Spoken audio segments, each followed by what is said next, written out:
Welcome, everybody. We are here once again. I just ate a pear, if you can imagine that. I know it sounds really, really crazy, but I did. I did it. I did it.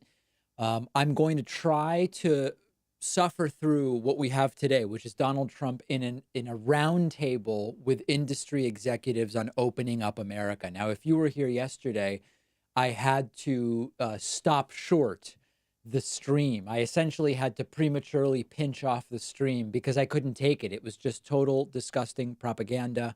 I needed Trump, he brought up as political props people with cognitive disabilities while not mentioning the fact that we've blown past the 60,000 person death toll that Donald Trump was promoting and was counting on. I just couldn't make it yesterday. I couldn't make it.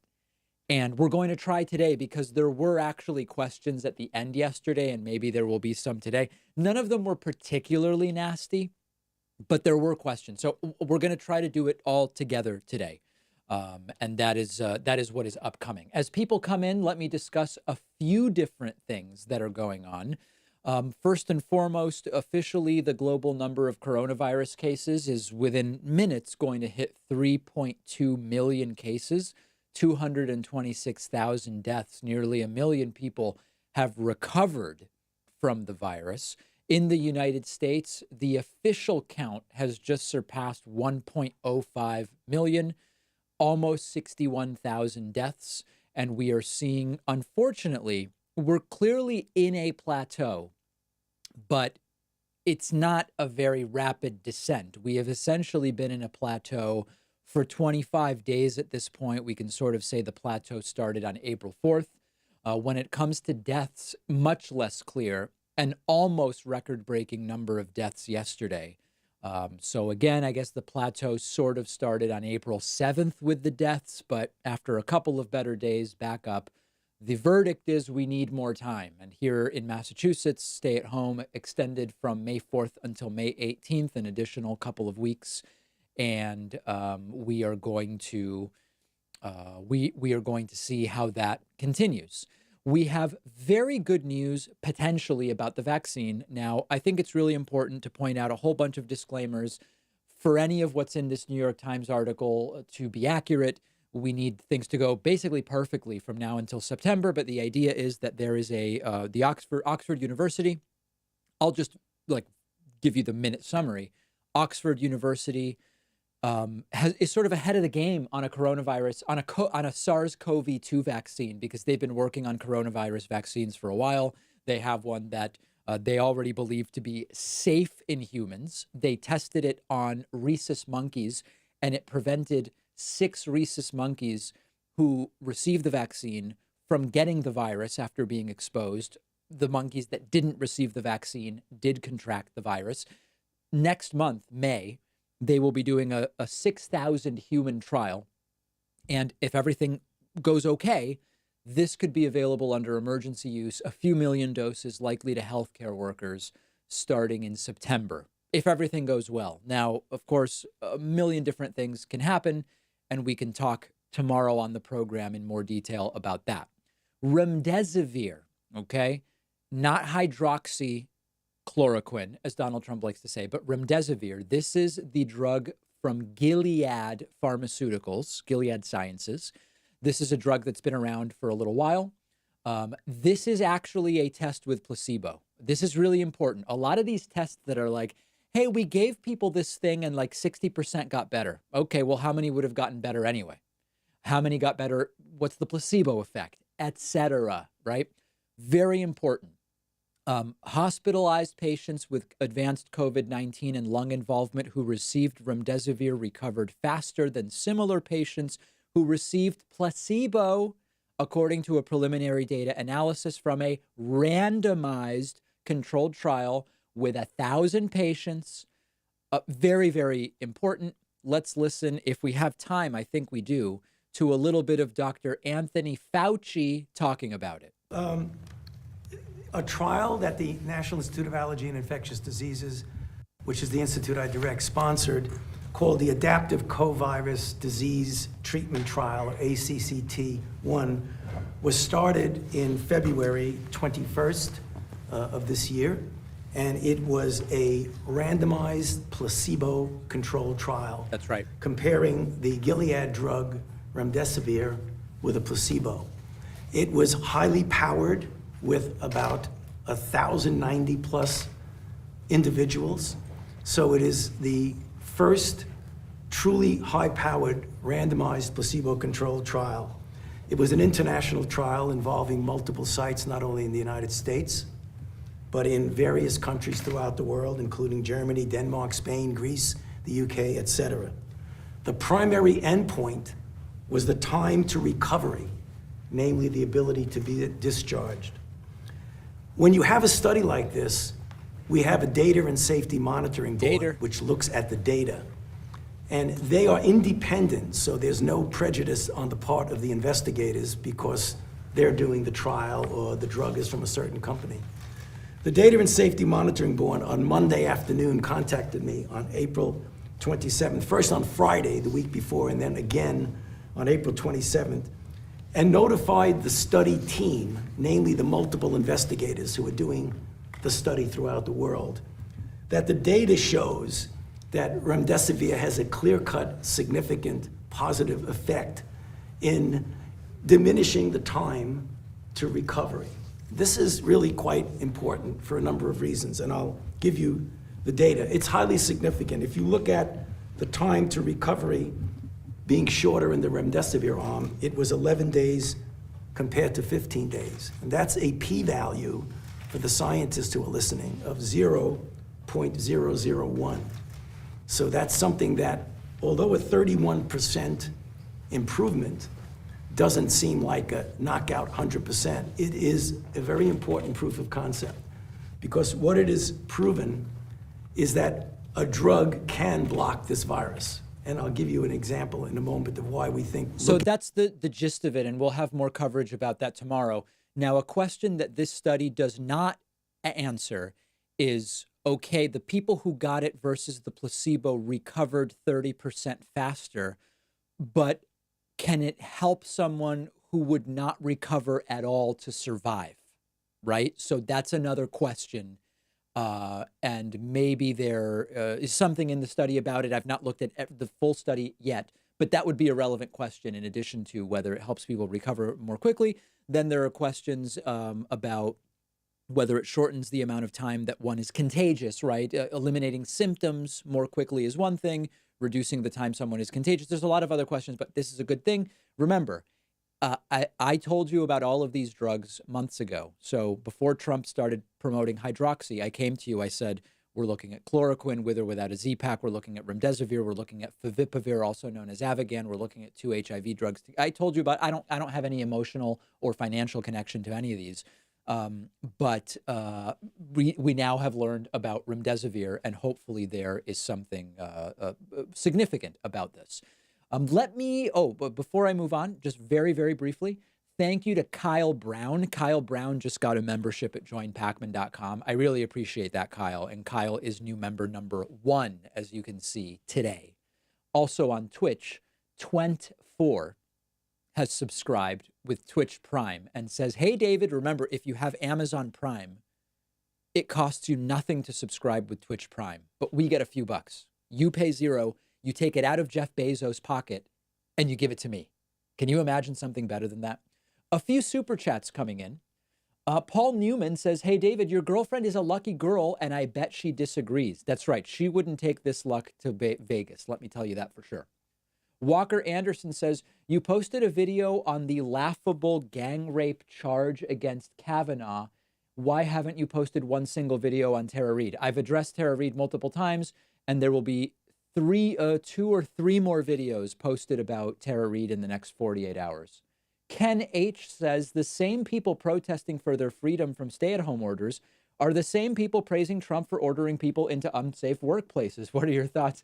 You are picking up on just one of the many double standards and hypocrisies there. Yes. Per Tiren with 1,000 Swedish kroner super chat. I think that's like $100, $198 maybe. Thanks, Per. Says, so did I. You have my sympathy. Listen to Trump is like have a food mixer mush your brain. You know what, Pear? I think you're right. I think you're right. Adrian Benningfield says, David, a problem I am thinking is going to happen is heat stroke and secondary effects due to wearing masks during the hottest months. Well, but in my view, for the most part, the masks are for indoors, and most of those indoor public places will have air conditioning. So hopefully it'll be okay. Hopefully it'll be okay. Nasty Questions says Trump thrives on the confrontation from nasty questions. This is not an alias says, do you think that perhaps Dr. Birx and Fauci were trying to do good doctor, bad doctor? Trump would have fired Birx quickly if she had said anything negative, as he is so sexist. I don't know if the behavior of Fauci and Birx is a sort of good cop, bad cop type of thing. I'm not sure about that. Patrick Nilsson says, planted any sugar snaps, David? Ditch the cukes. I have not been able to plant my sugar snaps yet because I'm still waiting on the seeds. Amazon shipping is so delayed that I've not gotten the seeds yet. But you should see the sprouts I have going. I've got a bunch of herbs, 4 tomato plants now going. And I have planted cucumbers. We will see if they sprout, but I've got much to plant. Marcus Doer says, will we play bingo tonight? Probably not. This is a sort of roundtable type thing. It's not the typical briefing. So I don't know that the bingo format necessarily works for us today, but I'll keep an eye on it. Seth Barham says, hi, David, how many miles do you put in running each week? I don't run that much because I genuinely don't think it's that good for the knees. So I probably run 5 miles a week, and I'll do like, a mile and a half 3 times a week or something like that. Biking, though. Love biking. Let's see here. Tracy K says, hey, David from Ontario, Canada. What are your thoughts about Justin Amash and Jesse Ventura's decision to join the presidential race? That is addressed on today's bonus show, so I don't want to do it here. I'm trying to avoid doubling up on stuff. Danny Thompson says, now that meatpacking plants are essentials, taking away the company's liability to employees' ability to sue, are we possibly seeing the nearly forced end of labor unions and their protections as they are now? Yes, and we address that on today's bonus show as well. So a lot of these very important topics we did discuss today on the bonus show, which as a member or patron, you would have direct, perfect access to, as I like to say. Let's see if C-SPAN is preparing a feed for us for the top of the hour. Not clear C-SPAN is going to be streaming this one. We will see. We are standing by waiting for Fox News as well as the White House feed for the top of the hour round table. Okay, let's see. A couple of other things that I wanted to look at with you. You may have heard that Mike Pence went to the Mayo Clinic where there are coronavirus patients, sick people. Everyone's wearing a mask. Pence, though, no mask. Pretty impressive. And this started and got approved with the FDA with Mayo in 2 weeks instead of the usual 8, many months. Even faster than that, Dr. Marks from FDA sent us a protocol on March 3rd. Everybody wearing a mask, patients, doctors, Secret Service, nurses in the background, but not Pence. Why not? Here is his explanation. Mr. Vice President, there's obviously been some controversy since you got here about the decision not to wear a mask around the Mayo Clinic, as the governor and other officials here did. Could you just walk us through why you made the decision not to wear the mask, even though the clinic said that they tweeted that they had asked you to do so? Well, let me say, as Vice President of the United States.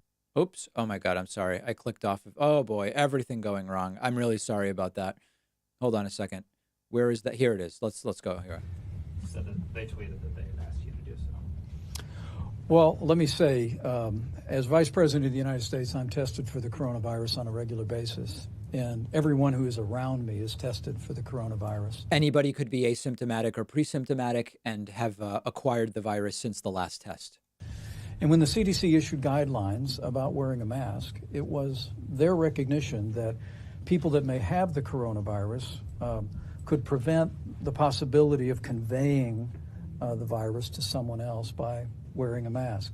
And since I don't have the coronavirus, I thought it'd be a good opportunity. What he means is he didn't test positive at the last time that he was tested.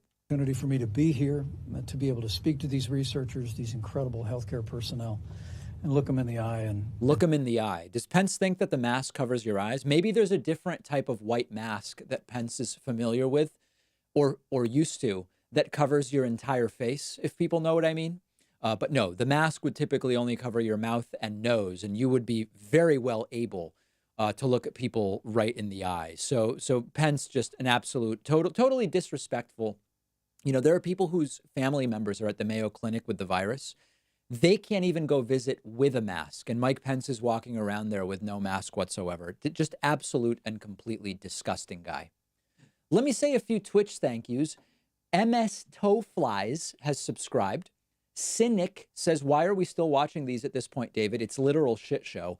It's so that we can all be together. It's so we can all be together. A user named 266550 has subscribed with Prime, and Yari318 has also subscribed with Prime.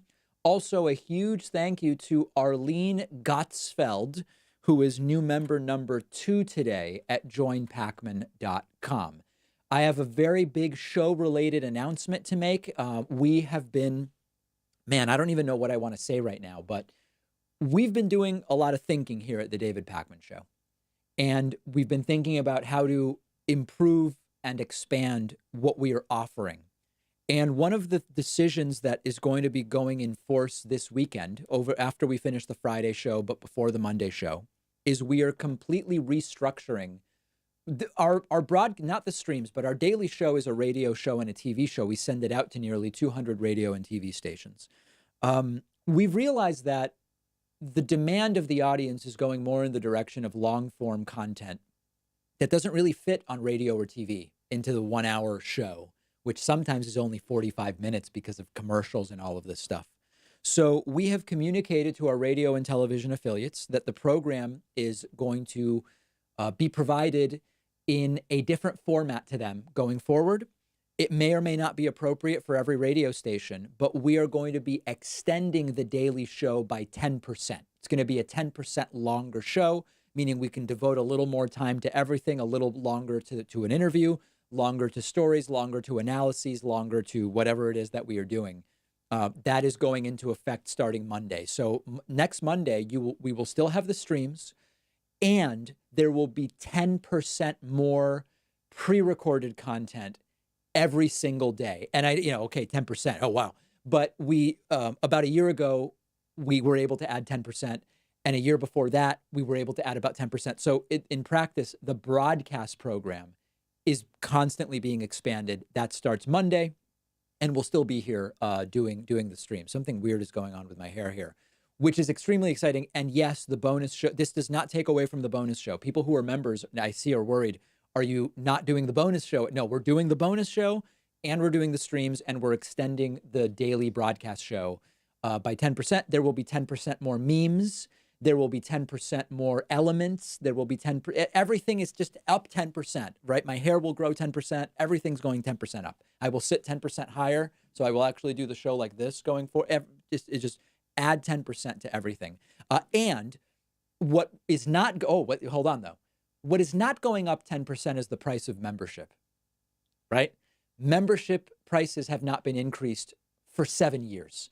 And the best way to support this stream and the broadcast show and everything we do is to grab a membership at joinpacman.com. I will only mention it once today. I am asking for your support.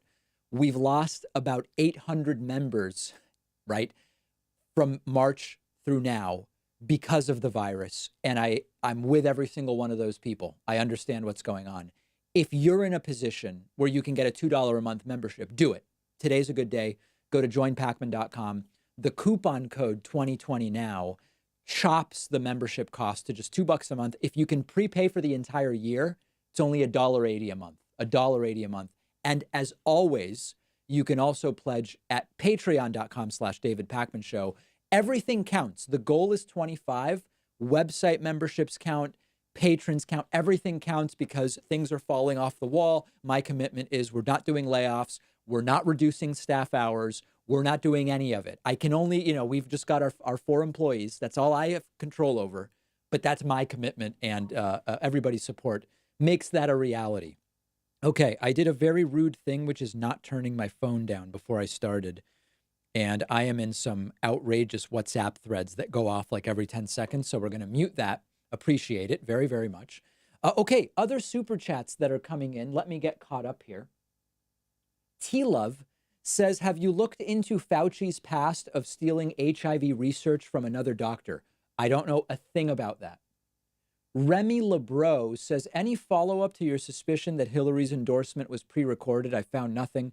Not poo-pooing Biden, but I'm concerned. Love the show. Yeah, yesterday, right before the live stream started of Hillary endorsing Biden, it started. And then you could see someone scrubbing a video timeline. And then it started again like 10 minutes later. So to me, it seemed as though it was indeed pre-recorded. I don't know what else to make of it. That I don't know anything else about it. I didn't care enough to look into it further, I guess is my point. Paul Newman says, watching Trump is like the moment from waking up from a nightmare, sweating, palpitation, and hoping this was only a bad dream. Wake up. Sadly, it is all too real. All too real. If you're just joining us, there was a Trump roundtable scheduled for the top of the hour. They are 10 minutes late. We are live on Twitter, Twitch, YouTube, and Facebook. I do want to remind you, if you are watching on Twitch, tap that follow button. Tap that follow button. We have crested over 34,000 Twitch followers. And of course, as a foregone conclusion, if you're watching on YouTube, do me the personal favor of hitting the subscribe button and hitting the like button. Both are free and take seconds, and they really do help to support the work that we are doing. Paula Faust says, Pence needs to cover with a mask as a means of prevention. Of course. Snake says, I think Pence didn't wear a mask for optics, dog whistle to supporters saying not to trust medical officials, or a general it's no big deal message. Here's why Pence didn't wear a mask, and we played this video for you earlier. Pence went to the Mayo Clinic, didn't wear a mask. The Trump administration has been bragging for 2 weeks now that it's almost over. Every day they say it's better, we've almost won. And all along, Pence has not been seen wearing a mask. If when we've supposedly won, Trump shows up and wears a mask, the optics are, oh, I guess we haven't actually won. That's why Pence didn't wear a mask at the Mayo Clinic. And maybe vanity. I can't speak for sure about that. Per Tiran says, for Pence even, where'd that go? For Pence, even the KKK mask has holes for eyes. That's a good point. If Pence was confused about which masks do or don't cover the eyes, even the KKK mask doesn't cover the eyes. Robert Archer has upgraded his membership on YouTube. Brittany Wynn says, I'm a federal meat inspector and at the slaughterhouse right now and pretty furious about the executive order. Big slaughterhouses like Tyson have already been in trouble for workers wearing diapers due to lack of breaks. Incredible, Brittany. Incredible. Thanks. You're literally at a slaughterhouse right now. That's crazy. Spencer Hicks has subscribed on YouTube. Bomber Fox says, I think we need to just stop showing Trump. These are not funny anymore. Showing Trump's lie fests at the expense of everything else is irresponsible. Well, my effort is to fact check it in real time. And, we all come together in a sort of community sense around these. But yesterday I couldn't take it. Yesterday I did have to bail because it was so disgustingly toxic. Okay. Deanne Albrecht has signed up. Post Diluvium has signed up. Brittany Wynn adds, I have 4 plants I inspect in upstate New York and only 1 plant wears masks. Unbelievable. Alex Kepke says, David signed up for the Daily Wire a few weeks ago and received 2 leftist tears tumblers. Do you want my extra tumbler?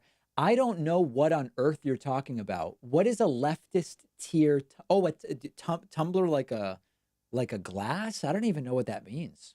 Somebody let me know what that's about. Please interpret for me. Thanks to Dennis for grabbing a membership on YouTube. JR says, you're cutting off your stream mid-Ivanka yesterday was the most inspiring display of viewer respect I have ever seen. You are respected. That's right. Yesterday I pinched off the stream in the middle of Ivanka talking because it was too much. It was merely propaganda. I also didn't know that there were going to be questions coming later. So I cut the stream. And, Trump brought up people with cognitive delays to use them as props yesterday. It was really sick. So we'll see what we get today. We'll see if I'm able to tolerate it. Okay. Paula Faust has upgraded her membership. Kaylee Bellenmare has upgraded her membership on YouTube. And Jerry Sustiki, this super chat has been funded by the U.S. stimulus. Thank you very much. Thank you very much, Jerry. I do appreciate that. And we are standing by for a round table scheduled for 15 minutes ago. Let me say a few thank yous to people who have extremely generously been signing up on my website. Let's see where we can get with our goal of 25. Here we go. Caden Moore is new member number 3 today. Paul Davis is new member number 4 at joinpacman.com. Brian Miller, you are number 5 at joinpacman.com. Kyle Engel, you are new member number 6. Benjamin Jones is new member number 7. Mike Holt is new member number 8 at joinpacman.com. Nathaniel Spence, you are number 9. And John Butts is new member number 10 today at joinpacman.com. Thank you so much. I so appreciate that. Okay, Jake has signed up on YouTube. Jared Johnson says leftist tears Tumblr is a stupid Ben Shapiro thing. Oh, okay. Yeah, I just don't know anything about it. Lot Anderson has subscribed at the soy boy level.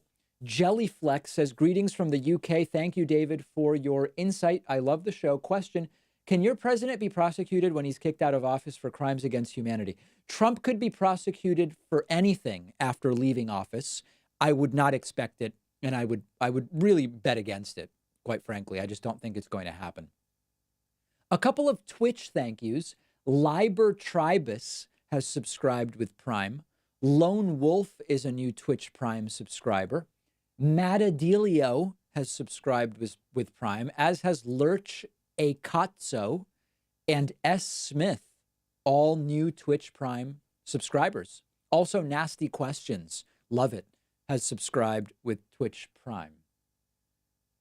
Thanks to Double Chris for the YouTube subscription. Jay's review says, I've been watching for a few months. Have to thank you, David, because your videos got me out of the right-wing echo chamber I went to high school in. That's interesting. I'd be curious where that was. Zach Bushman says, given that perception of the economy determines an incumbent's reelectability, do you think we'll recover enough for Trump to have a chance versus Biden? I don't know. At this point, there's no point in me guessing and pretending to know. I just don't know. And only time will tell. Thanks to Wesley Rogers and Camille Niples. Hiroshi Loves You says, many greetings and love from Germany. Thank you so much. I love the support of the German people. Amy Guerra says, now we have to listen to him say remdesivir. Yeah, Trump, the one time I heard him say remdesivir, he pronounced it rum reservoir, like a reservoir for rum. It's kind of a weird way to pronounce it. By the way, I've been going around for days now saying hefsepahide, or how was it that Trump pronounced it? I just love this. This is too much. Let me see if I can find it here. This is my new favorite thing. Here it is. Dickinson, Hologic, and Cephahide.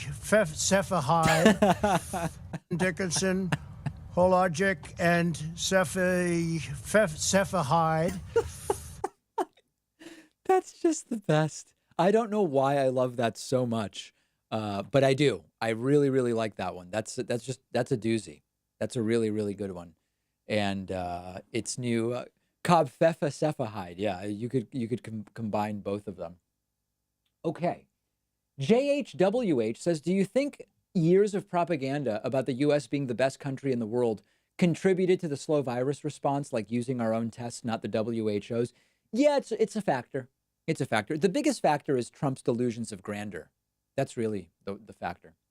Tribal Sin says Maine Tyson plant had 8 test positive today. Not good. Drive on Guard has subscribed at the soy boy level. Fashion DIY with Tawana says, I agree with JR. That was the most disgusting display of his presidency thus far. We applaud you for turning that crap show off. Thank you. Looks like we are about to get started here. Oh, it's already starting. Let's see here. Here we go.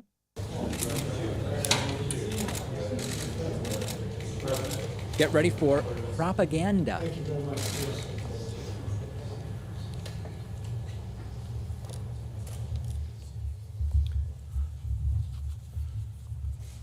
Well, thank you very much, everybody. A lot of progress is being made, as you see. And we're reopening our country, and it's very exciting. Most states are not. And it should have never happened. This plague should never have happened. It could have been stopped, but people chose not to stop it. And it's a very sad thing for the world, 184 countries at least. But it's a great honor to have you with us, friends of mine who have been truly great business leaders and are great business leaders. And you're opening up your company again, too, if you think about it, right? You're sort of doing a reopening, but they're great companies and they'll do very well, hopefully better than ever before. And that's what we're seeing. We're seeing tremendous pent-up demand.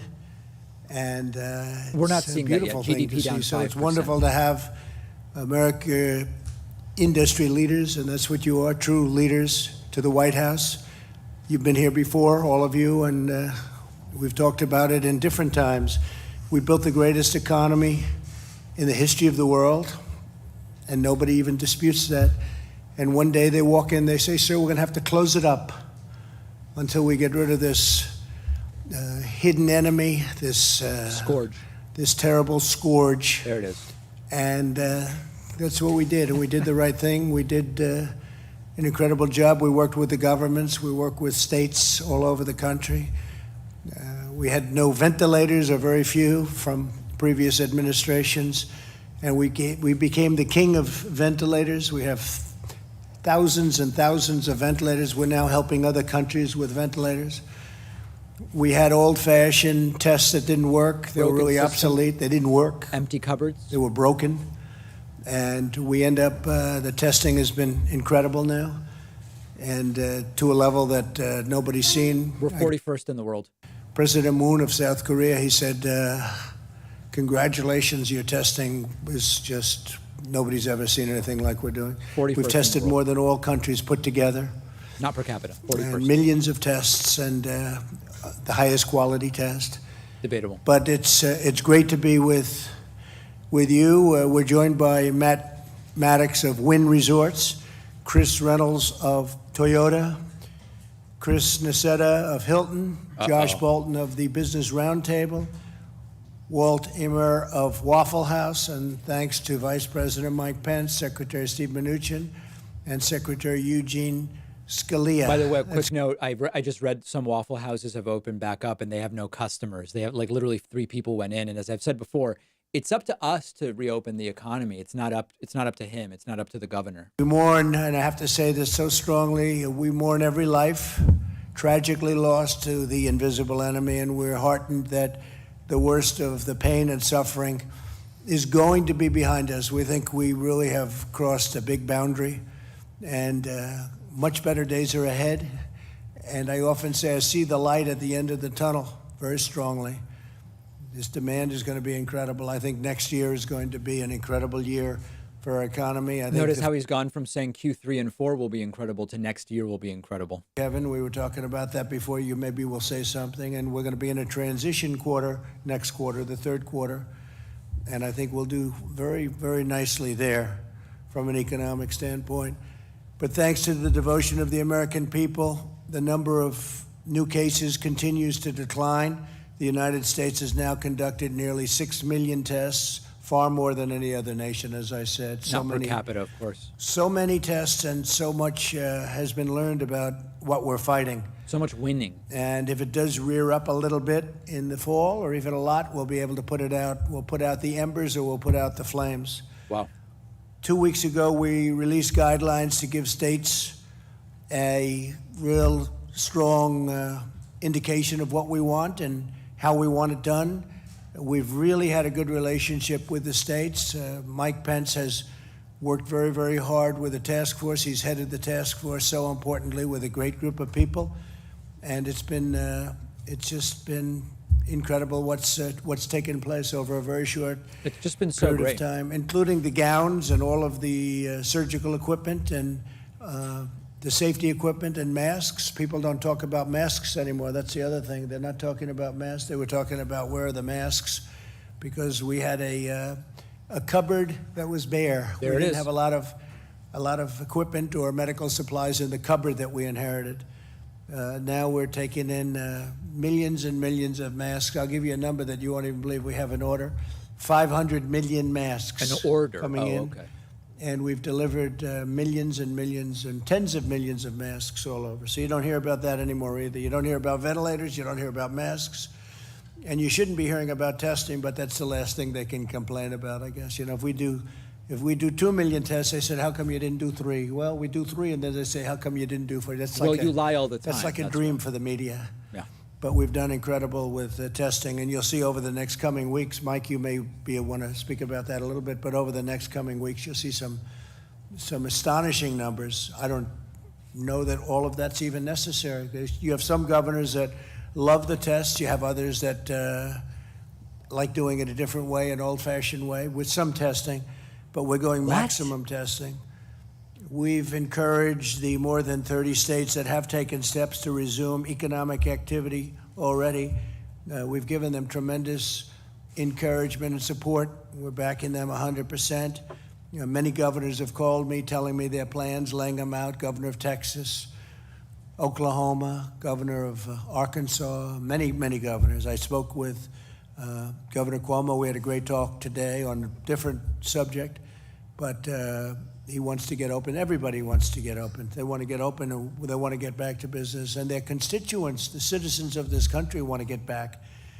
And that's what's But happening. remember, So I polling just shows want to. Americans are more concerned about making sure we don't open too soon than they are about getting back open. And you'll introduce yourself and say a few words to the media. You're covered by very serious media out here. The audience can't see it, but these are the most wonderful human beings. Actually, this is a nice group. I can't imagine. We actually have a nice group. This I think is a limited hand-picked media group that would not ask nasty questions. That's what I read, that there was just like, friendly media today. I want to thank all the distinguished business leaders who are here and the literally millions of Americans that are employed at the businesses represented around this table.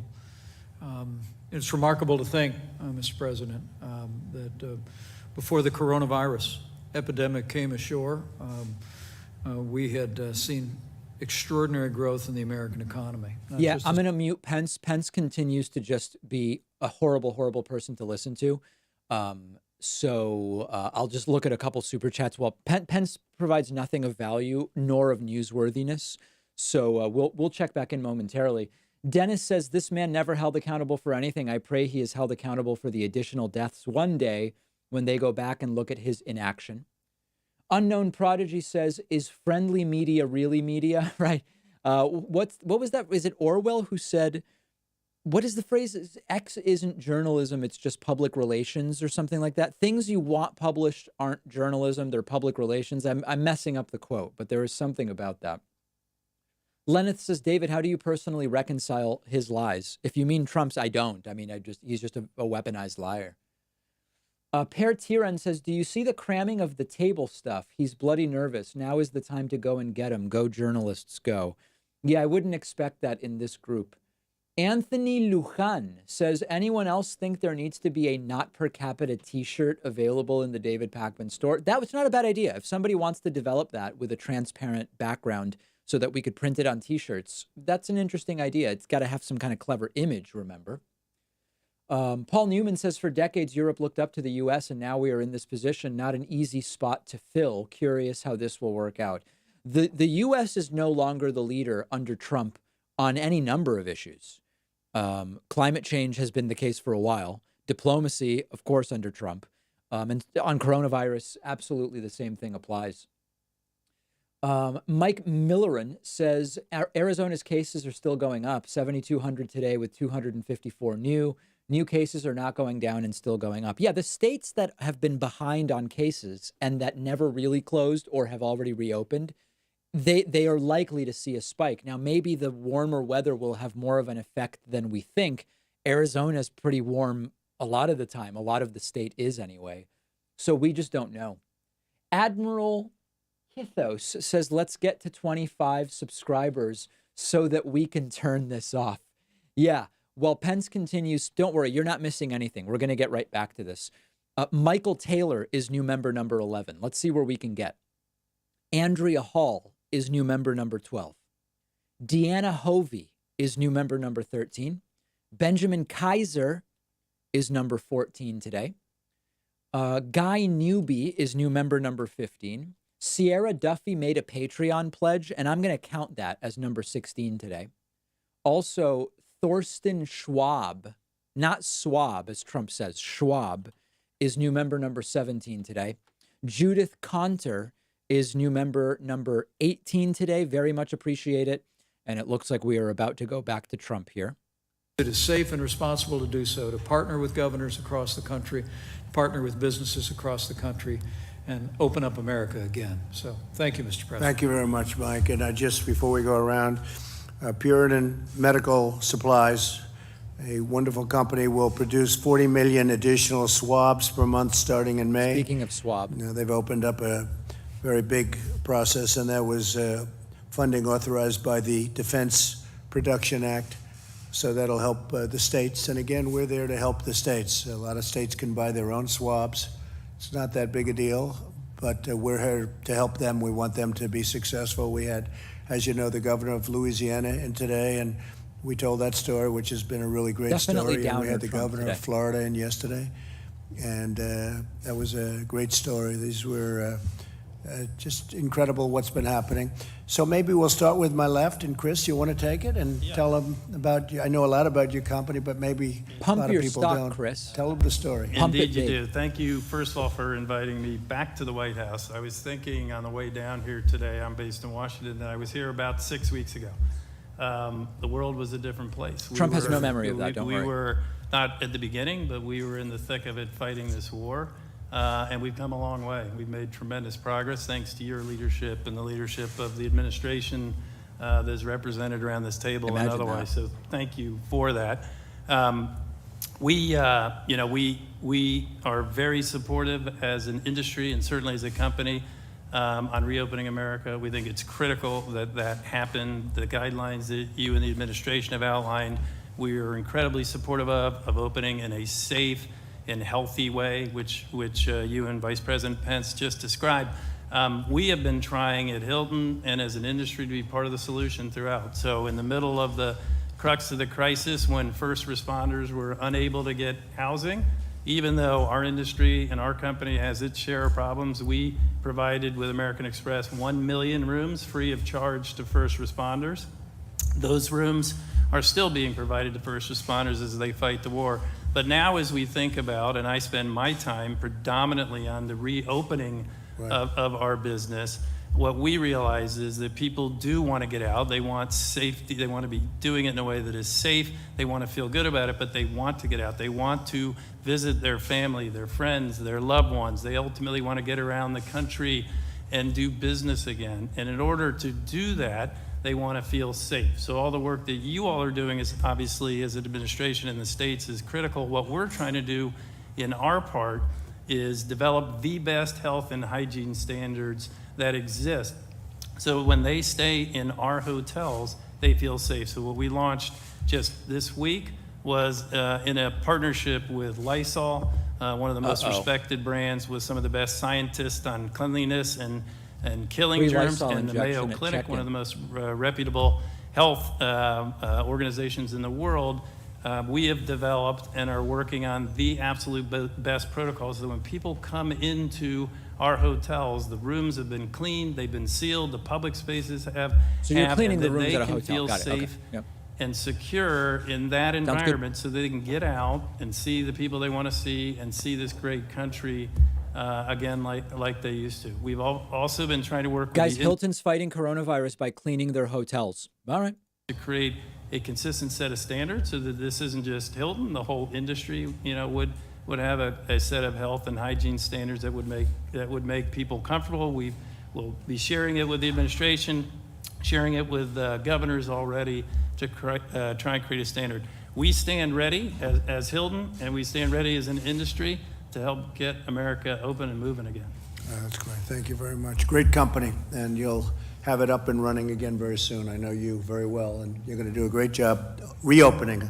We're reopening Hilton, and we're reopening our nation. a lot of companies are very excited right now. Okay. Steve, do you want to say just a couple of words about where we are with the different things, please? Well, I think, thank you, Mr. President, Mr. Vice President. It's great to see these companies Oh, here God, today. Mnuchin. It's great to see the reopening. I think we're making an enormous amount of progress. Yesterday, we met with small businesses. So that we saw- understand, by reopening, they mean there are southern states that are trying to get restaurants and movie theaters going, and it's not going particularly well, as it shouldn't because it's too early. Our facilities with the Federal Reserve created liquidity so that public companies could access the capital markets and not need to come to the governments for support.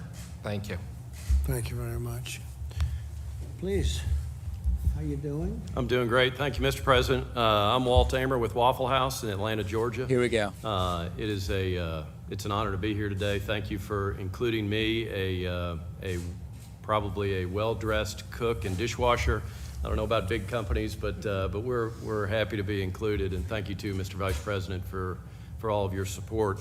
I am here representing our industry, I believe, and in large part the independent restaurant companies of America that, Oh, I thought he meant the waffle industry. that are out here that have helped create the fabric of our country with the restaurants that they've put in our communities and the connections they have to the communities. And we, in a small way, feel like we are a part of that.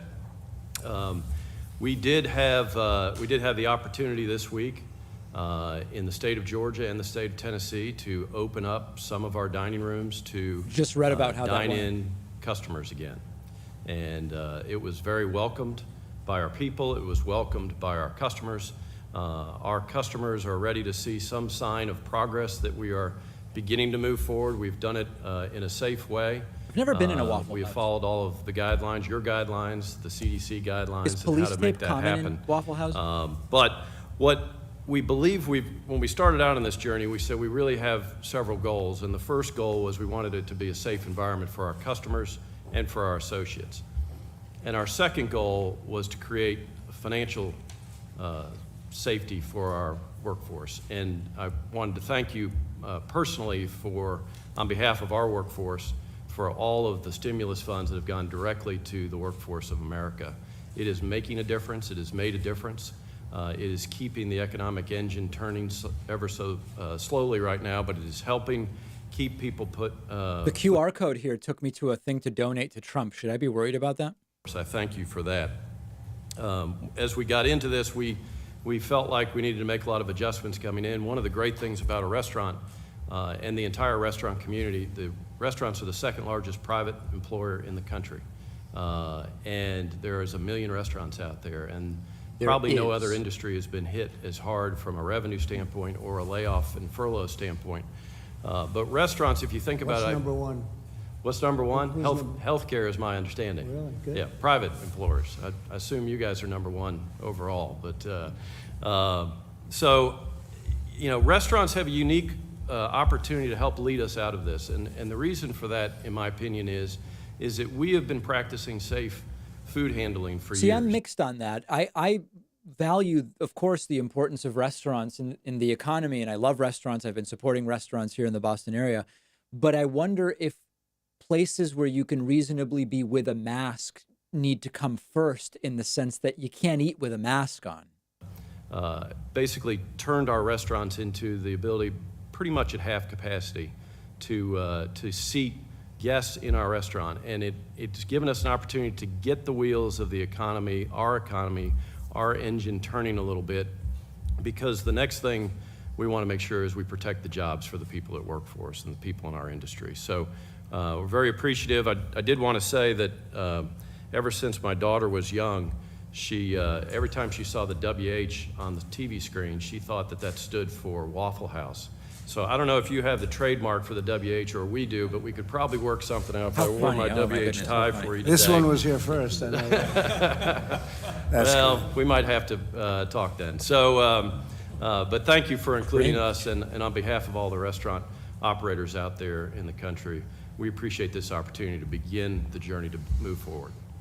And thank you very much, Walt. We appreciate it. Chris Reynolds, Chris of Toyota. Oh, Yes, Cudlow's Mr. in President, thank you first for inviting us. Thank you, Mr. Vice President, and giving us an opportunity to share how Toyota is working within the American automotive industry to return to work safely, to reopen America safely. We announced on March 18 that we were suspending production due to the awful scourge of the coronavirus. Are people buying on cars? March 19, we started to plan to reopen. We started right away. And just to give you some quick background on Toyota, we've been here in the U.S. for over 60 years, 1,500 dealers, $1.2 million units of cars and trucks manufactured last year, 475,000 people employed, including a great number in the state of Indiana, from where our vice president is from. Going to the next slide, we, with that as background, really are trying to apply three fundamental principles to how we're going to return to work. Principle number one is we need to stay connected with our team members. So every week we conduct phone surveys with all 32,000 of our factory workers, asking them how are they feeling, what's their health, what's their family's well-being, what's their confidence level in returning to work. And we also preview with them all of the new safety protocols and processes that we're going to put in place. We share pictures of the reconfigured factory workplace so they can have confidence that we're doing everything possible, Mr. President, to keep them healthy, safe, and productive. The second principle that we follow is that we've prepared our plants and facilities for safe and healthy working. So, like many here, we're engaging in marked off areas that require social distancing, the provision of masks and face shields where appropriate, daily temperature screening, as well as a daily app-based questionnaire that before you come into work asks you, how are you feeling today? Do you have any symptoms? So that we can try and manage and contain the virus. And we're using best practices not only from your own Center for Disease Control, Mr. President, but also from around the world to try and increase the safety and health of our team members as they produce. And then the third principle is we're not date-driven, we're data-driven. So our current plan is to open on May 11. It'll be a slow, gradual opening of our plants around the country, but we're flexible. Every plant will be different. We'll have staggered shifts. We'll do many other things to comply with the Centers for Disease Control guidelines. And our goal is to prioritize team member and health. Mr. President, one final point. We all know that our team members live in communities. It's not just the workforce that they're in communities. So what Toyota has done is it's tried to support the communities in which our team members live, including manufacturing 500,000 face shields. Do you guys think that Trump realizes in a setting like this that everybody around him, from Pence to all the CEOs to like everybody is much more able to express themselves verbally than Trump is? I don't know if Trump even realizes that. A community service announcement aimed at those communities of color that have been particularly impacted by the lethal nature of this virus. This announcement includes celebrities encouraging everyone to engage in safe practices promoted by the Centers for Disease Control. So we think it's a holistic process. We think it's also a process that requires commitment, and thank you for the commitment that your administration has demonstrated. We're going to get through this as a family, Mr. President. Thank you. So, Chris, what's Toyota doing in Japan? Are they open? Are they semi-open? What's happening in Japan? Mr. President, in Japan, the situation varies prefecture by prefecture. It depends on the plant. Some facilities are operating, some are not, and that's really a function of both the situation on the ground in a given prefecture like our state, or it's a function of demand. So it varies, sir. Well, great job. You're going to have a great Olympics next year, too, by the way. Thank you, Mr. President. Really great Olympics. Thank you very much. That's happening. Matt Maddox, please. Wynn Resorts. Hi, Yes. Matt. Thank you, Mr. President.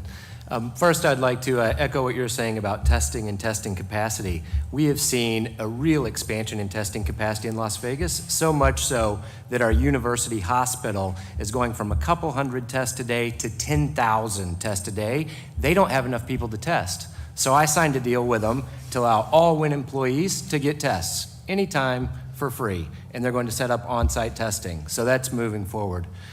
We also, during this time, decided to pay all 15,000 of our employees, from housekeepers to head of sales. Right.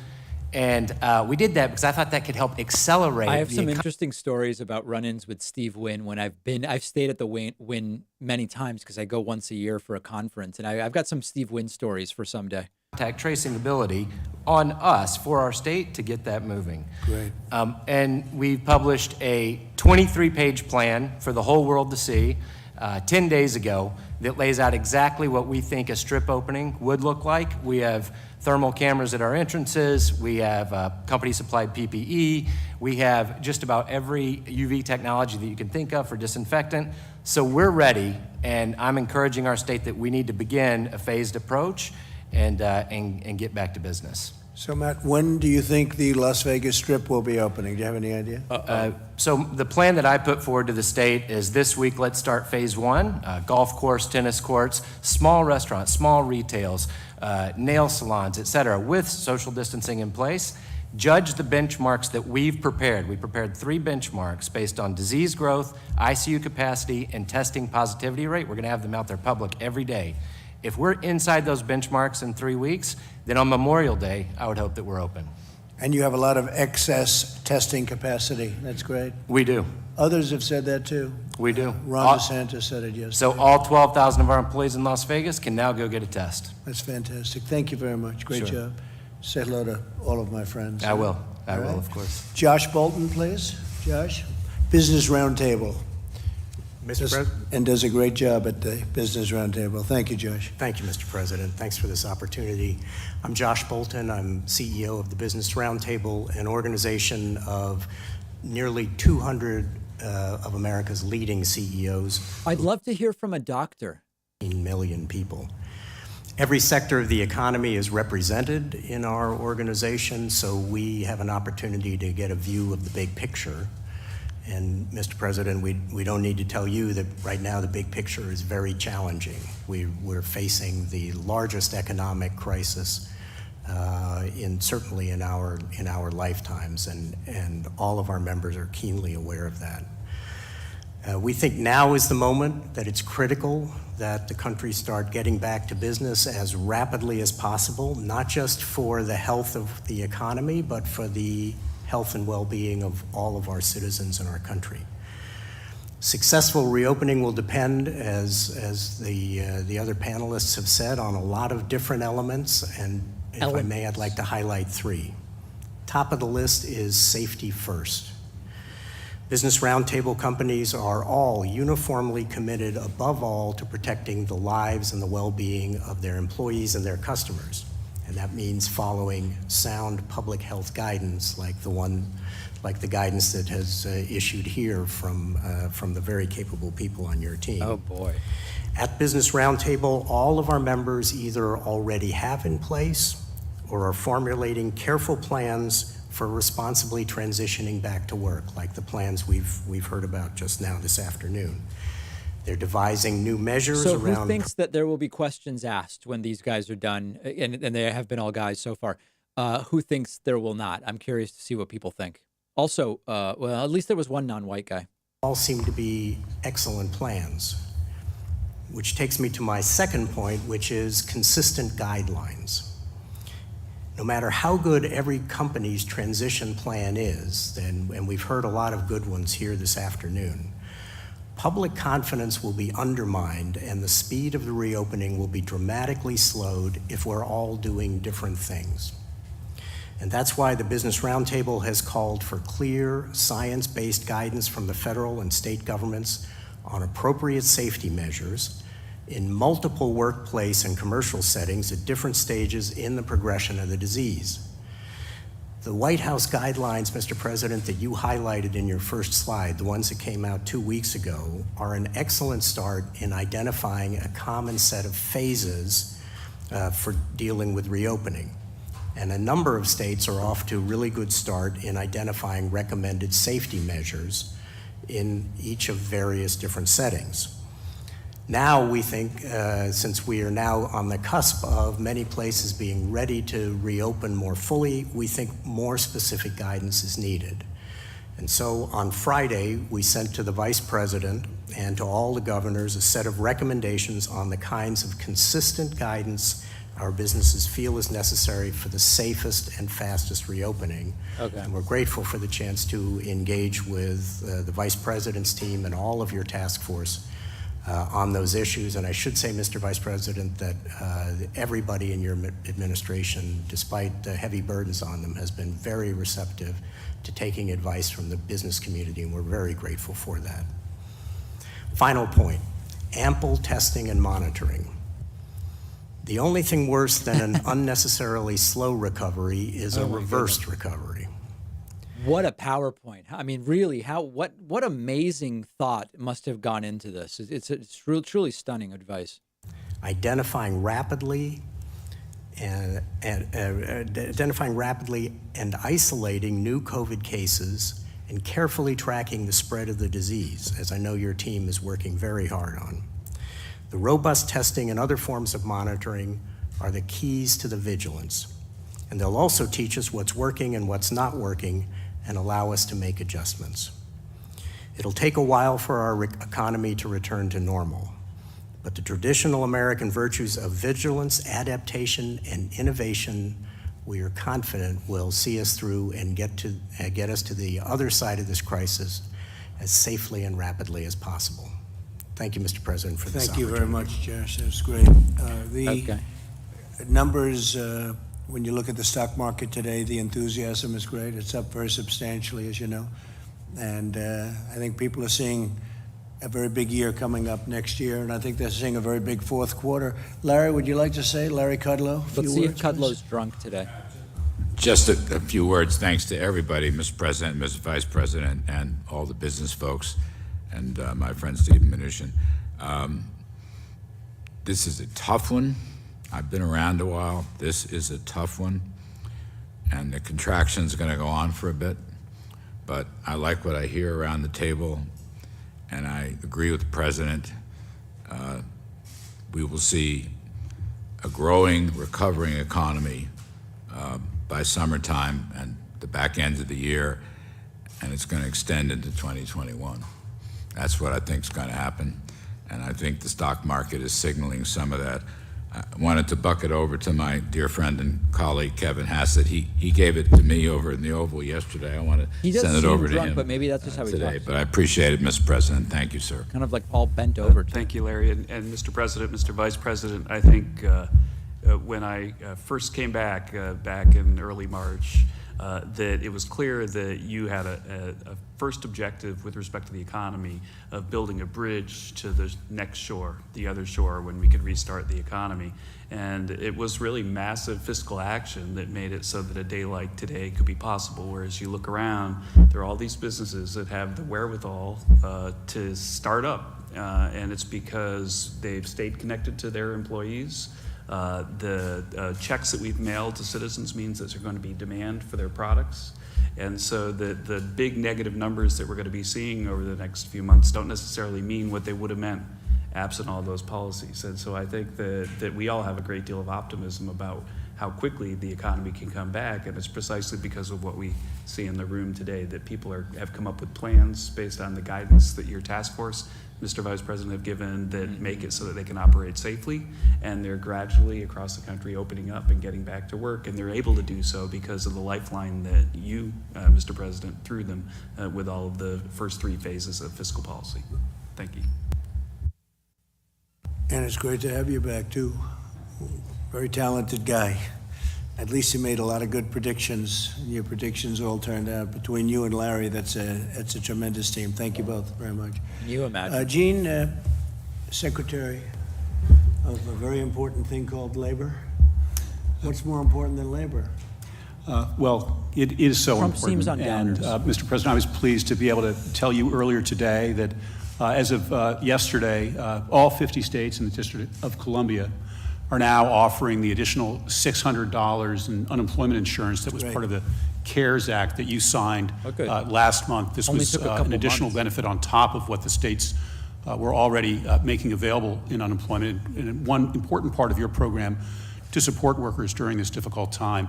As you know, the states have had some challenges with their computer systems. We've been working with them. This is not declaring victory on all aspects of delivering those unemployment benefits, but it is a milestone I wanted to note. I have been very pleased to hear the discussion among this group about all the steps that companies are taking to keep their workers safe. This is unique to the United States in the sense that, you know, when you look at the press conferences in other countries, you've got somebody like this guy, Secretary of Labor, but you don't just have CEOs come talk about how, hey, we're cleaning hotel rooms. We're doing it, guys. Everything's great. Like, you have actual medical experts, public health people. We have these blinders on where some people might think this is normal, but this is very much not normal. And employees know as well, and we'll continue to do that.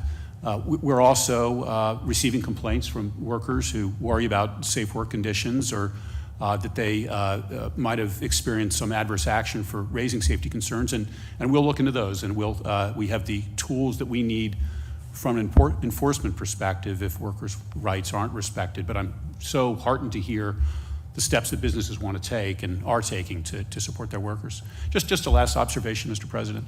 As you and the Vice President said, just weeks ago, we were enjoying such an extraordinary economy, and there were reasons for that. There were policies that you put in place, lower taxes, deregulation, that were vital to what we enjoyed before. Right now, we're in a period of very important government intervention. We need that. But as we look forward to the department, I think it will be important to remember as well the limits of government, and that the single best thing for workers is a vibrant economy, and that often comes from allowing free markets and free people to go about their business. We'll keep that in mind too. Thank you. Okay. Any questions for our panelists? Oh, boy. Yeah, please. This could be a question for any of the business leaders, but there are polls that show that Americans say, the vast majority of Americans say, that once they're allowed to go back to restaurants, hotels, places like that they won't because they don't feel safe. So are you worried that until there is a vaccine, people really won't come back to some of these businesses? Of course, we worry about it, and we see some of the same polling, and we're talking to our customers by the tens of millions, hundreds of millions. Last year, we served 180 million people, so we have a pretty big and extensive customer base. What we're hearing from our customers is that they're desperate to get back out and move around and see their country again and see their friends again. They obviously want to do it in a safe and healthy way, and so I think our customers are saying they're looking for the government, both state and federal government, to focus on testing so that they understand, what real mortality rates are, as work has been done with the Stanford test and the data in Norway and other data points that are coming out as the administration and states do more and more testing. I think our customers, what I'm hearing from our customers, they're starting to understand, while every life is precious, that the reality of the ultimate mortality rates here is probably much, much lower than had been estimated. And that's not what the polling suggests people are thinking. But they have great risk, and those people should be protected. But if they're not, they have probably are at a very low risk. They're then looking for, which is why we launched this week, Clean Stay, and while we're working with our industry, they want to know that people are being responsible, right? They want to know that we are doing the testing, the social distancing, that we are using protocols and PPE in protecting our employees so that they can protect customers, that we're being very thoughtful and sensible, that when they do come and stay with us or they enter into a restaurant where we've always had good hygiene, as you heard earlier, we are, our people are trained to have good hygiene, but we up our game so that when they're with us, they feel safe. So I think it's a combination of those things that are happening, of broadly understanding the real risk that they have, and then mitigating that risk even further by the specific actions that we all take in our places of work with our team members and thus ultimately with our customers. I haven't seen that, because I will tell you, to me, I think there's a tremendous pent-up demand for people. I see it in Texas where they have lines going into stores. He can keep repeating that. A couple of restaurants, I guess, opened, and they literally have long lines. I think there's a tremendous pent-up demand. I mean, people are lining up to get groceries, but I don't know about this restaurant stuff he's talking about. I'd like to get out. As much as I love this is the most beautiful house in the world, in my opinion. But I think there's just a great demand to get out and get our country going again, and that includes going to restaurants and hotels. And I think you're going to find, Chris, that you're going to do a lot of business that you're not even thinking about. I'm seeing it, I feel it, and I've felt a lot of things over the years, including, I think I can win for president, and frankly, I really feel that next year is going to be a very good year economically. We're going to be back in business. So we'll have to see. I mean, only time will tell, but there's a lot of good feelings and a lot of good decisions have been made by a lot of very talented people. So I'm feeling very much that it's going to be very successful. For you, Mr. President, do you want the FDA to issue an emergency use authorization for remdesivir? Well, it's a big thing. What happened just recently, where they came up with something that has a very substantial percentage. You know, it's a building block. Tony said it today. I thought it was very well expressed. Anytime he said talks that's medical, a building it's block. dangerous. That means that's a very substantial chunk of a step. And that's a building block to the ultimate step. That's a big building block when you hear, I guess, 31%. So it was very good. Yeah, I want them to go as quickly as they can. Stephen Hahn, Dr. Hahn, has been incredible at the FDA. He's getting things done at record time. There's never been anything like it. And yeah, we want everything to be safe, but If they had a doctor there, it'd we be would better. like to see very quick approvals, especially with things that work. Thank you. Mr. President, Mr. Bolton and others suggested that they'd like to see federal guidelines for some of these companies, explicit federal guidelines for some of these companies and factories opening back up. So far, you've given a lot of discretion to companies and states, but is that somewhere where you'd be willing to step in and do more? Well, we will step in if we see something wrong. We have given discretion to the governors. I've become very well acquainted with the governors. You have some very talented governors, frankly, and probably some that are a little bit less talented. That's okay, but it's a very talented group of people. Yeah. And they're working with us. We're helping them, whether it's ventilators or swabs that they can't get, we're there. And we've taken in billions and billions of dollars worth of equipment and distributed to the states. And, you know, you've heard the calls, and we have no problems. We're doing really well, and we're backing them up. But we want the governors to call those shots. If we see something that we don't like or that's bad or that's unsafe, we'll stop it immediately, okay? What might the new normal look like 2-3 years from now? Say restaurant workers, hotel workers, might they be required to wear masks, that sort of thing? What would the new normal look like? No, I don't see that. I see the new normal being what it was 3 months ago. I think we want to go back to where it was. I mean, when I look at a baseball game, I want to see people right next to each other. I don't want to see 4 seats in between every person. So that Most people would call it watching a game. You can tell Trump doesn't like sports. It's original size. No, I want to see the NFL with a packed house. I don't want to see NFL with 3 seats in between people. No, I want to go back to where it was. That's where we're going to be. Look, this thing will pass, and when it passes, that'll be a great achievement. And we've done a very good job. It's far too many people, needlessly, because it could have been stopped at the point of origin. And somehow we weren't helped by whether it's World Health Organization or China, whoever.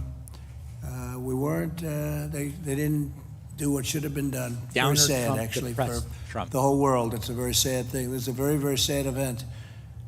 It's a war against the invisible enemy, and we're now on the other side, and I think what I want to see is I want to see where it was.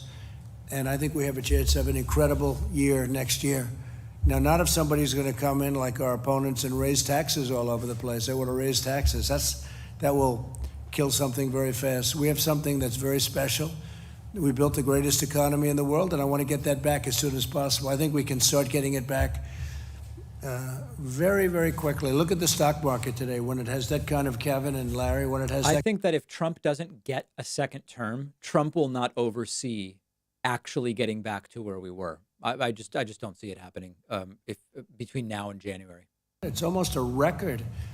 And this is in the midst of something. Now, we're not in the midst. They feel we're at the other side of it, or you wouldn't be seeing numbers like this. But so we're at 24,000, maybe even a little above 24,000, and we were at 29,000. We never broke 30 on the Dow. So that's tremendous. But what it really does, you have a lot of very smart people. That means that they're looking to the future, number one. And I look at it as jobs. I also look at it as sort of guidance. It's a guidance in a sense. It's the stock market. Who would think you could have a stock market at 24,000 after we've gone through the worst pandemic since 1917? That's over 100 years. You know, it's the worst since 1917. So I think that's a great indicator. There are a lot of very smart people that understand that world very well, and they have a lot of confidence in it. And that's some of the companies that we hear, public companies, but it means jobs. It also means not only guidance, it means some people, and I know some great investors, people really have a lot of confidence in what's going forward. And that's what I see, and that's where I want it to be, okay? Mr. President, are you open to making a deal with the Postal Service that would allow it to borrow from Treasury without raising its shipping rates, its package rates? Well, you have to raise the rates on packages because they're losing a fortune on packages. They're losing anywhere from $2 to $3 or $4 a package every time they deliver, so it's not fair. And it's not fair to the people that work at the Postal Service. You have some of these companies, the internet retail, you look at that, and they drop millions of packages on the post office. The post office delivers a package, and every time they deliver a package, they lose from $2 to $5 a package. And what kind of a business is that? And you could never replicate the post office. The post office is massive, but they've got places in little sections of our country that no company could ever go to. That took hundreds of years to build the post office. And when you look at the size of it and you compare it to companies, it's much bigger than companies. I mean, much, much bigger. There's no company that's the size of that. So is it good No, or we bad? want to stabilize the post office, and the way you do that is these companies are going to have to pay more, not the people. We're not looking for the people, but the companies are going to have to pay a percentage of that loss. You can't do that. The government shouldn't have to do it. I think the post office could. Wouldn't it be great if it could, after so many decades, break even? But we're making a lot of people rich and a lot of companies rich by subsidizing these companies. On top of that, they don't pay the same taxes as a retail store. It's very unfair to the retailers. You look at these stores, the retail stores are being just clobbered, and there are so many disadvantages. But no, when we deliver a package at the post office, every package it delivers, they lose a lot of money. And that's not fair. Those companies should pay for it. Steve? The President, over a year ago, asked us to chair a postal task force to look at restructuring. A year ago, we didn't have any board of governors. We now have a board of governors that's overseeing it. They're conducting a search. We look forward to hearing. Okay, so 3.5 years into his term, we now have people who will oversee starting the project. Got it. Okay, good. Opportunity. And we're protecting our post office, by the way, and we always will. But we want our post office to be successful. We don't want it to be a laughing stock and a stupidly run organization the way it's been for so many decades now. It's ridiculous. And then we make other people rich. We make other people rich because we're willing to deliver packages at a fraction of the cost. What is wrong with this guy? Other people gain by it. And by the way, and you're hurting a lot of other people because you're hurting retailers. You look at stores where the stores they have to pay rent and taxes and all sorts of things. Are you guys realizing he's just repeating the same thing? Now we're on to the third time he's repeating the same thing. Care of our taxpayers, and we want to take care of, very, very importantly, the people that work at the post office. Yes, please. Mr. President, if there is another round of aid for the states and communities, are you going to try to restrict that aid from going to sanctuary cities and states? I don't think you should have sanctuary cities if they get that kind of aid. You know, if you're going to get aid to the cities and states for the kind of numbers This you're is talking about, arguably billions of unconstitutional dollars, from what I've read. I don't think you should have sanctuary cities. And by the way, the people that have sanctuary cities, they don't like it. I think politicians like it a lot more. I go to California, I go to lots of different places, and I have people with a very liberal bent saying they don't like sanctuary cities. They don't want criminals to be in sanctuary. They want security. They want safety, and you know they want borders too. They don't want people pouring across into our country. And you know, I was there a long time ago. The wall So it's is not really an answer, but if he tried to do it, it would not be constitutional based on analyses I've read. Because all of that 175 miles, nobody comes through. Nobody even comes close to coming through, unless you have a climber of Mount Everest. But even they don't. It's not even easy for them, Josh. So it's been good. But we very important for you, we want our farmers to be able to get their help, and we work it so it's actually easier for them to get in. You know, they've been taking some people that they've had for years and years that come with the crops and everything else, and People that come with the crops. that really have been great for the farmers. And we want that to continue and actually continue at an easier pace. We're working it so it comes in, so that kind of help can come in even easier, which I think you have to tell your people. Could I just follow up and Yes, ask please. Explicitly, will you seek to prevent the next round of aid from going to sanctuary states and cities? Well, number one, we shouldn't have to pay anything anyway, because all they do is make it very hard for law enforcement. So that's number second one. But I think attempt in the at the bigger question. picture, I don't see No answer. helping cities and states if they're going to be sanctuary, because all sanctuary means to me is it's protecting a lot of criminals and others, many people, but there are criminals. And, you know, you write about it all the time. I see stories every day where somebody's being totally protected. ICE can't get to them. Law enforcement can't get to them. You look at law enforcement hates sanctuary cities. We want a safe country. We don't want people that are So are criminals you and going criminals to from do other it? countries in many cases protected, and you can't get to them. And then we're supposed to make massive payments to those states to bail out what they've done wrong over a 25-year period. So we'll see. That'll be a subject that will be discussed, certainly, sanctuary cities. I think maybe it was brought up yesterday, and I made the statement, and people were surprised to hear it, but they shouldn't be surprised. Okay? Thank you. Mr. President, when would you like the country to fully be reopened to the way it was before, as you mentioned? Well, we talked about it, and very strongly Josh mentioned safety. Have to have safety. Date. But at the same time, people want this country open. The people here want it open. What date? And there is a danger to too much being confined to a house or an apartment or wherever you live. You can't, What's we the got to date? start moving along. And with all of the testing we're doing, with all of the things we're doing, you can do this now. And governors are actually, a lot of pressure is being put on governors right now by the people in their states. They want to get it open, and that's what you want. That's what we all want. And with all of the procedures and safety, we've learned a lot about this hidden enemy. We've learned a lot, and there'll be pockets of fire. I get that, Paul, it's risky to give a date, but I would rather him just say, listen, the date will be determined by how closely the country helps me and adheres to the guidelines. Like, you could use this, if Trump were a smarter politician, if he were, you know, a lot of different things, he would take this as an opportunity to say, the date's not up to me. The date is up to the virus, and it's up to the people. And the more people stay home, the more people wear masks, the sooner the date is going to be, period. Programs that we set up, their businesses were gone. One man, he was a chef. Like, listen to this. With 5 children, and his mother lived with him and his wife, and he lost his a job. chef was living with 5 people. The question was, what is the date? And I know it would be irresponsible to just give a date, but use the question to help rather than to dissemble. It's a pretty amazing display of what we've done to help a lot of people. And you have millions of people like that, millions that have been helped where they wouldn't have a job right now,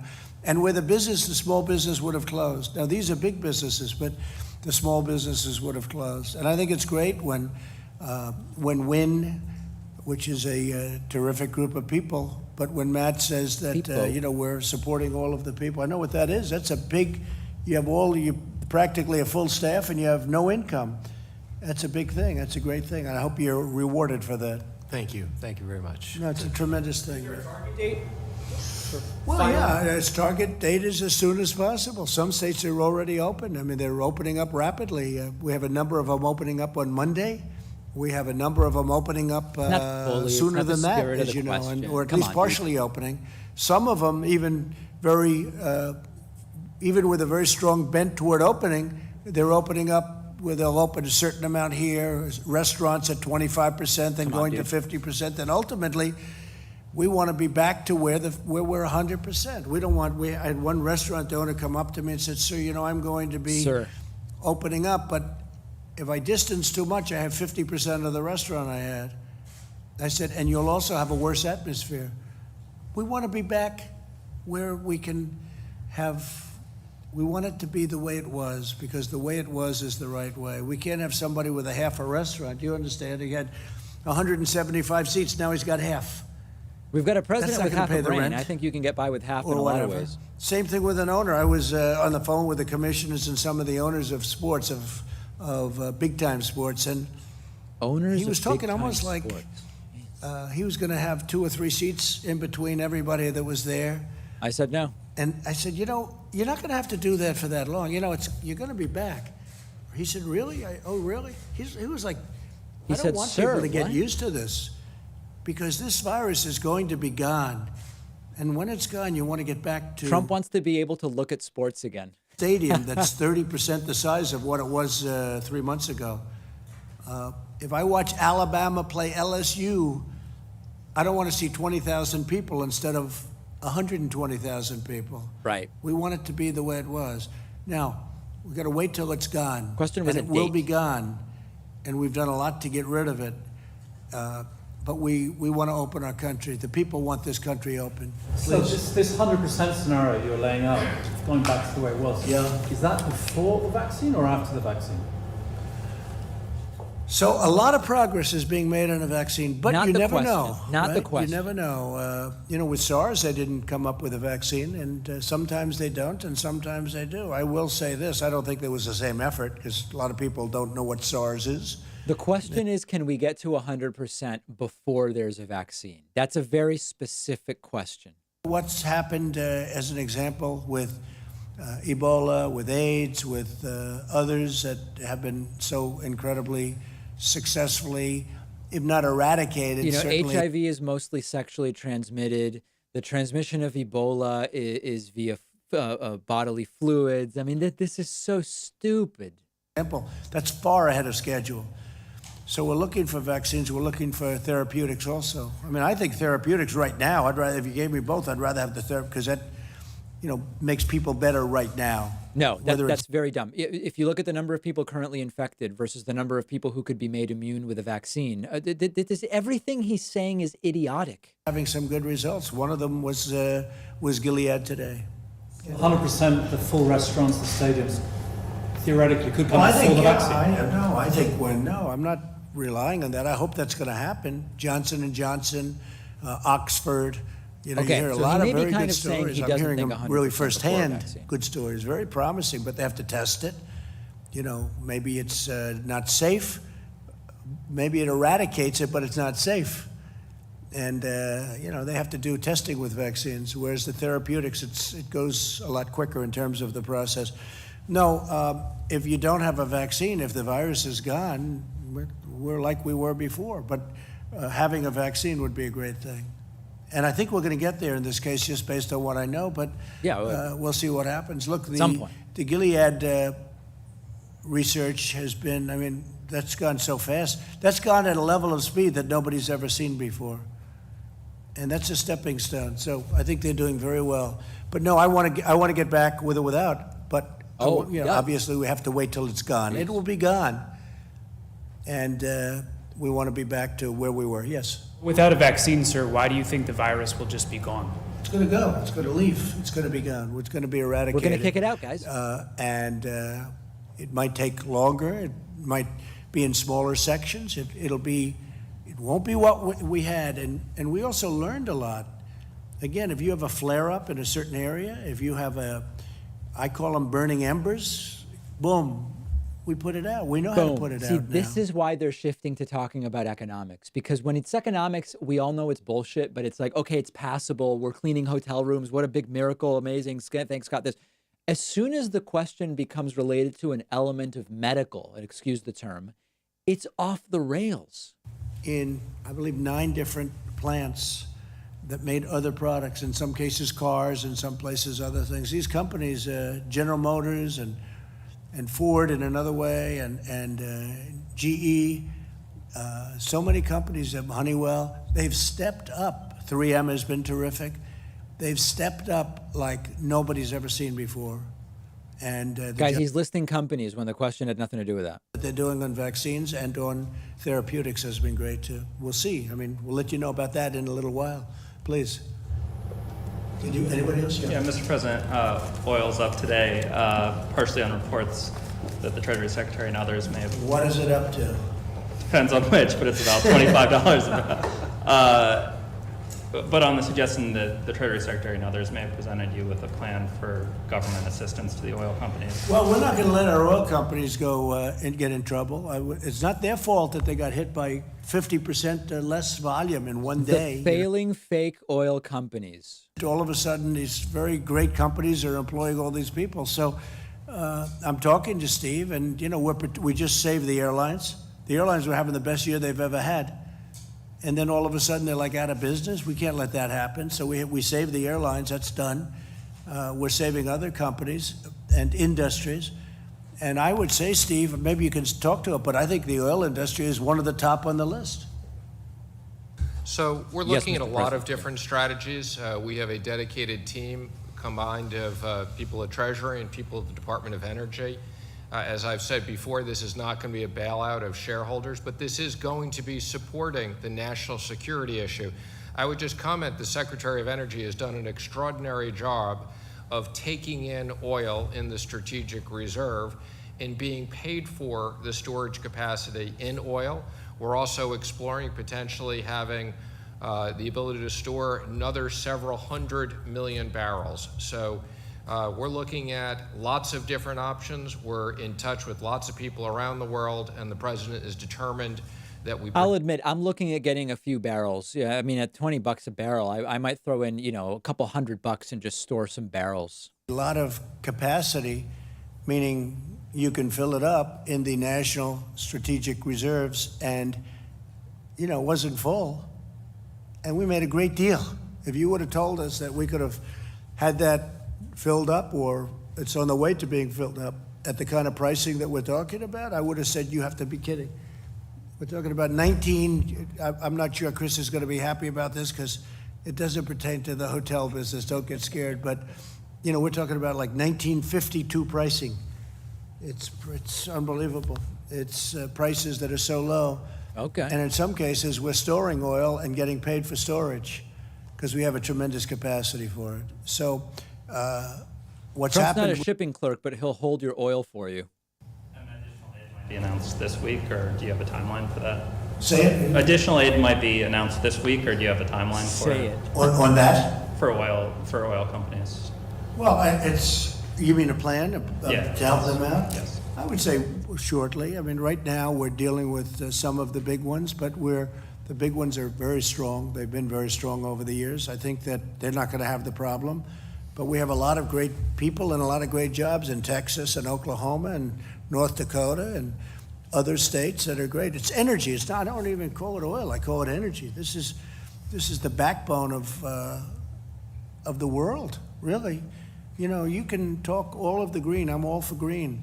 But the green can't power these massive factories that are being built in this country. It just can't. The windmills aren't going to be able to do it, and solar's not going to be able to do it. I love solar, but it's not going to be able to do it. And, we're getting it for the right price, but we're not going to let our... That's not true, but it's not obviously as simple as just I mean, there's more to this. I've covered it before, and Trump's lying. But it's more complex than this. So we're working on that very hard. I think protecting energy and energy independence, to me, that's a very big part of what happened. Energy has really helped me turn this country into the economic power that it's been. And we're not going to let that go. And sure, it's going to have a couple of bad years. We have a tremendous oversupply. The reason we have the oversupply, though, number one, it was a very efficient business. And but the reason we have it is because the demand got cut in half one day by this plague. One day, all of a sudden, take a look at the roads. It goes from packed highways, everybody traveling, going all over, to no cars on the road. I mean, that was 25-30% right there. But then there's other things, factories that aren't working right now because of this. We did a great thing last night, using the powers that we have to make sure that the processors and all of the delivery of our food chain, that it was protected and safe. And those people, we were on the phone with all of them this morning, pretty much all of them, as you probably know. They were cheering, literally cheering over the phone. We did some good moves, not money moves so much as common sense moves, because they were being hurt by stupidity. And A lot of people we being have hurt by them really stupidity. back That's online. true. So I think that we put out, that's called burning embers too. We put out a fire. So there'll be plenty of meat and pork and everything that you want. Yeah. And Mr. President, you said you were anxious to get out of the White House. Might we see some travel in the next week or so? I think so. I think I'm going to Arizona next week, and we look forward to that. And I'm going to, I hope, Ohio very soon. And we're going to start to move around. And hopefully in the not too distant future, we'll have some massive rallies and people will be sitting next to each other. I can't imagine a rally where you have every fourth seat full. Every 6 seats are empty for every one that you have full. That wouldn't look too good. No, I hope that we're going to be able to do some good old-fashioned 25,000 person rallies where everyone's going wild because they love our country. Okay. Do you expect that to happen? Well, I'm going to Arizona, and that's a little bit different. That's having to do with industry because it's too soon for the big everybody get together and stand next to each other crowds. But that'll be next week. I don't know. It'll depend. It also depends on states. You have different states. Some states are really in great shape now, and some states will be in great shape. Yeah, go to Montana and find 25,000 people that want to come to one of your rallies. It's pretty incredible. Even if you look in New York, I spoke with Governor Cuomo at length today, and they're on that other side of the curve, a lot less. It's been hit very hard. It's New York, and you probably would expect that, but they're on the other side of that curve. The bed usage and the people coming to hospitals is way down, much lower than it was. So a lot of very positive signs are happening. Okay. So, President, do you expect to be able to hold rallies before the election? Do you think hope so. I hope so. Look, we have a tremendous pent-up demand. They love what we're doing. They don't want to have taxes raised. They don't want to have stupid things happening. They like the trade deals. We've made great trade deals. Stupid is the word of the day for Trump. In this country. And that's what they want. And we have a lot of them that were lined up and ready to be done, right, Kevin? We have deals that were lined up with countries ready to be done that were so good for our country, so good for our workers. And then this scourge came along, and, that's the last thing people are thinking about right now. It's, we put them on hold for a little while. But no, I hope to see football games and baseball games and basketball. Now for basketball, you're going to have a little bit of a time. I don't know what they're going to do. Maybe they'll be able to play sort of toward the finals or the playoffs or whatever they're doing. I saw baseball's doing something very unusual. I don't know if I agree with that. I'd like to see the Yankees play at Yankee Stadium. I see they have some ideas for baseball that are very different. I guess I'm a traditionalist, but I think they'd be able to play at Yankee Stadium with obviously smaller crowds, and then the crowds would start to build as things get to be a little bit better. But can you imagine with what New York's going through, the idea that maybe in a month Yankee Stadium would be open? And this is crazy. This is going away. I think we're going to come up with vaccines and all, but this is going away. And when it's gone, we're going to be doing a lot of things. And again, you have to look other areas. There are areas, we all look at New York and we see New York and New Jersey and some of these very high density places where they're doing a very good job. It's just, it's not easy. But you have areas that are really at a very low point and really heading, I always say heading south quickly. And that's what we want. So we'll see how it all works out. I think it's working very good. How about one more? Anybody else? Just on that point of this going away, not to belabor the point, but isn't it going away because people are staying in their homes and people are not traveling, and once they come back out, there's no evidence that it would go away? Maybe that's it. And I cannot tell you how dedicated the people of this country have been in terms of that. Yeah, one thing, if you stay in your home, you're not catching it. If you stay in your place and you don't go out, and which is what people were doing, but they want to go out now. They want to get back. And explain more about that. You stay home and you don't catch it, you say. Some of the facts are coming out, and we did all the right moves. I tell you, we wouldn't do. We were talking to Mike before. If we didn't do what we did, you would have had 1 million people die. Do you guys think that when he says we were talking to Mike, do you think every day he meets with Pence and he goes, Mike, if we hadn't done what we did, We did all the right things, Mike. We really did it. Do you guys think that conversation is actually happening every day? Or to other countries. But if you really think about it, you could have had, I take a look at Elmhurst Hospital, or I take a look at some of these places that I know growing up in Queens, and I know Elmhurst Hospital, I know these places very well, like the back of my hand. And you'd see body bags lying all over the hallways and outside and going into refrigerated trucks. And multiply that number by 10 or 20, if we didn't do what we did, it wouldn't be acceptable. It wouldn't be sustainable. Even that, nobody would have accepted that. It would have been a terrible thing. We've done it right. I can't believe how incredible the American people have been, because they went out and they really did this, Chris. You know, when you think they went out and they did what they had to do. You know, every once in a while a country like Sweden will be thrown out, or Brazil. Oh no! Now Brazil's having a hard time because they're having a hard time. Well, because their president's a lunatic. But Sweden, the people in Sweden, they're not running around and shaking hands and hugging and kissing each other. You know, the bars are closed and the people are staying in the house. The prime minister doesn't have to say in Sweden, stay in your house. The people stay there automatically. And he has no idea they're what's using that happening in as an Sweden. example. No but idea. they've been hit hard. They've been hit hard. But again, you call it automatic. I mean, it's automatic distancing, it's automatic protection.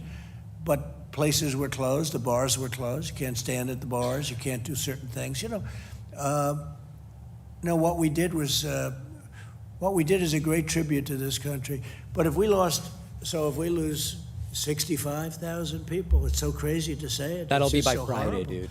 But if we lose 65,000 people, and instead of that going the other route, we would have lost 1 million or 1.5 million or 2 million. It's possible. It's possible that you lost more. But could you imagine? Look how horrible it is to lose 65 and then multiply that times many, many times. That would not be sustainable. So I think with all of that, I want to just thank everybody, and I want to thank these business folks are just tremendously talented people. People have no idea how talented they are, the job they do, and we're getting our way back, I think, much faster than people think, and I think it's going to be a much more successful launch than anybody would have thought. I really think next year is going to be a tremendous year. And I think the fourth quarter is going to be, Larry, I think the fourth quarter is going to be fantastic. I can feel it. I feel great. Thank you. Yeah, I can feel the demand. Larry It's Kudlow going to feels be good about really it. fantastic. Thank you very much, everybody. Thank you. So there it is, a very low energy downer Trump today, saying a lot of things. I don't know how I would characterize the entire thing. Make sure, if you've been watching with me on YouTube, and I so appreciate if you have, make sure to hit that subscribe button on the way out. I hope you'll join me on future streams. Thanks to everybody who watched on Twitch, Twitter, and Facebook. Many, many new clips coming up over the next several hours. Thanks for joining me.